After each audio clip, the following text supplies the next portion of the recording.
Well, if you have a dog and the dog's a little out of control, or there's some things that you would like changed, well, maybe Max can help you. Rosie's Tail Training. How are you? Thank you for joining us on Good Morning Frederick. I'm good. Thank you for asking, and thank you for having me. I really appreciate getting the chance to do this. Oh, I'm so excited to learn about this because my dogs have all had bad manners, all due to me, of course. But um, I want to ask you, how did you get into dog training? Yeah, so I grew up on a horse farm, which is a different thing for sure.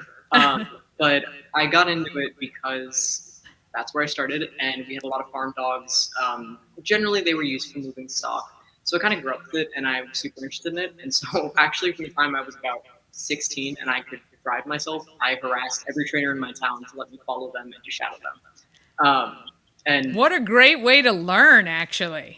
yeah, yeah, I'm sure I was obnoxious to them at the time, but it served me well. We call it driven, determined, not obnoxious. That's great. So you started there just really on your own property with your own animals, and then I guess you just fell in love with it. You really enjoy it. Yeah.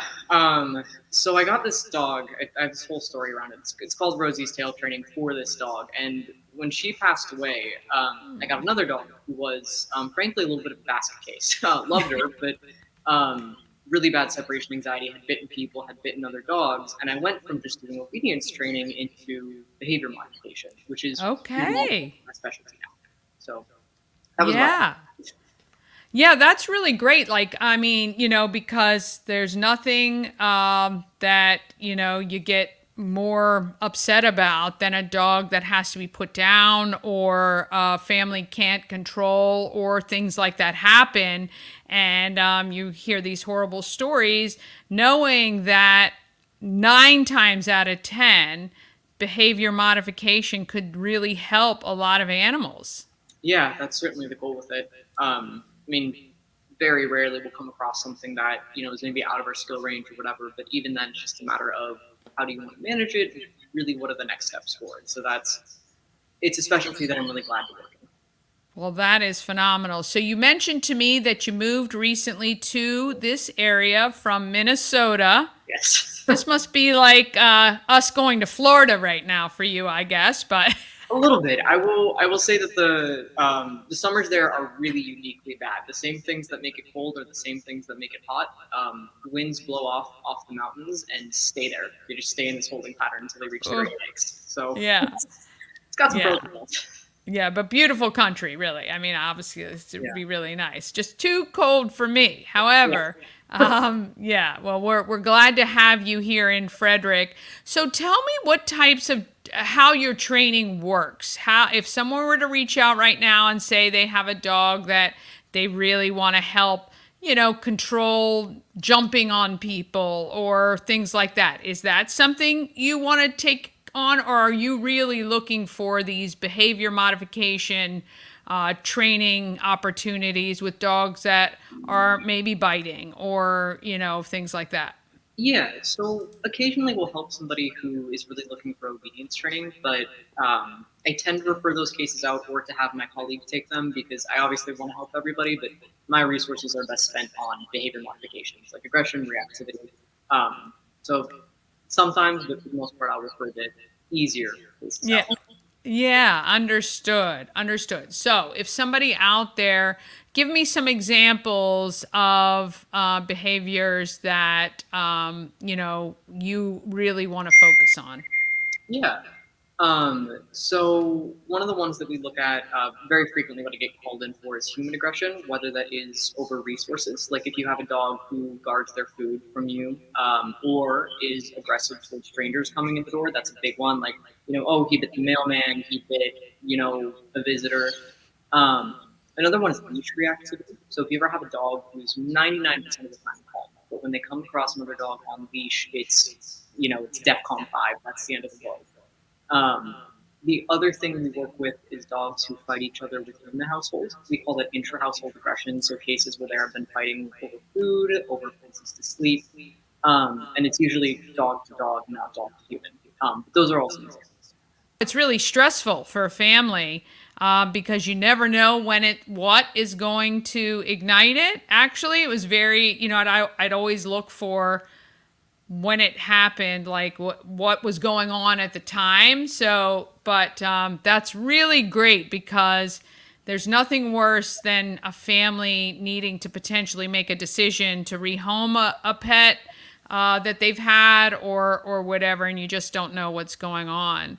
Yeah. So, yeah, with those trainings with behavior modification, is it a kind of an intensive where someone leaves a dog with you, or is it something you do with the family from day one? How does that work?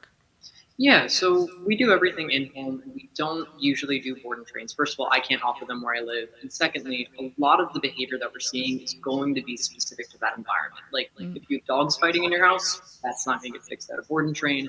Resource guarding usually isn't.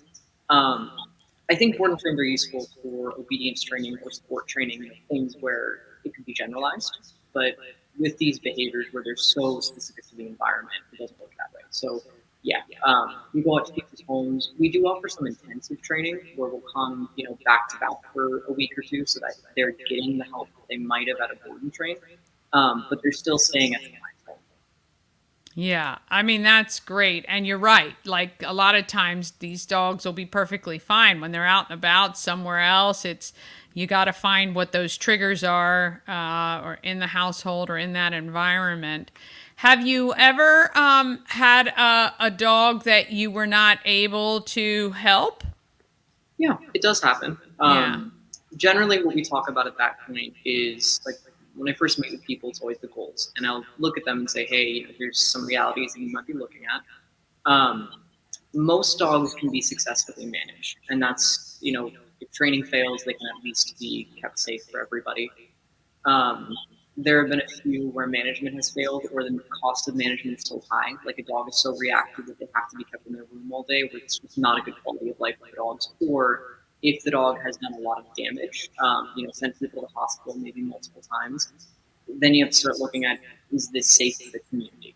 Um, Right. so Yeah. it's a hard conversation to have, but I have guided some people for the best that we can. It's tragic, obviously, but sometimes there's nothing we can do. Yeah. Yeah. Understood. Absolutely.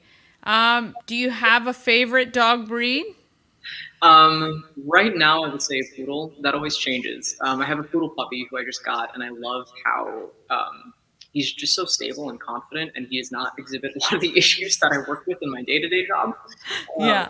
which it depends, right? It could go either way. But for right now, I really like him, and he's just a goof. He's a complete clown. Oh, He's I love it. And he's a straight poodle, not a mix with anything else. Yep, just purebred poodle. He looks a little bit like a Muppet. If you see him in public, he's this red Muppet-looking dog. That's him. Oh, very, very good.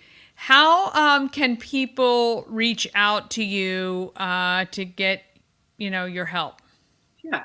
So we have a website, rosiestailtraining.com. We're also on Facebook. I generally advise people email me or call me directly because Facebook gives me a lot of spam notifications. So website's usually the best way, or email or phone. Yeah, yeah, understood, understood. If there was one thing that you'd want people of Frederick to know about you and Rosie's tail training, what would that be? This might just be for training in general, but I think I would recommend that people just get help earlier. I know, obviously, I'm a business owner, I'm going to want to say that. But the amount of cases that could have been better or improved if there had been earlier intervention, it's a lot, and it always works better if we can get somebody in there earlier. So that, I think, would be my recommendation. Yeah, makes a lot of sense. It's kind of like anything in life, like when you have an achy back or something going wrong, it's like don't put it off. You can fix it probably more affordably and faster if you get Right. to it quicker. And I know a lot of people, us included, you make kind of these amends and you adjust things in the household when, perhaps the fix could be easier. And, Right. I think a lot of it is the people in the household that you have to train as much as it is the dog and getting their behaviors modified as well. So if everybody's on the same page, I think there's happier household to be had. So, Definitely. yeah, we really appreciate it. I think this is really interesting. I think it's really important for people to have you as a resource, especially if they're adopting, because you just don't know what kind of dog you're getting. You Yeah. don't know the history a lot of times. I mean, we do Possum Pets every Monday. You know, a lot of these dogs are 2, 3 years old, but you don't know what they've been through, and you don't know how they may react. But it's always best to maybe look to see if you can modify the dog before you have to make some tough decisions. So, Yeah, definitely. well, awesome. Well, we really appreciate your time, and I think we're going to have maybe schedule a time to come back, maybe watch you with a dog. Maybe we can do something like that, or follow up a little bit and keep an eye on how things are going. Awesome. Well, again, I appreciate it, and I'm really glad that we were able to talk.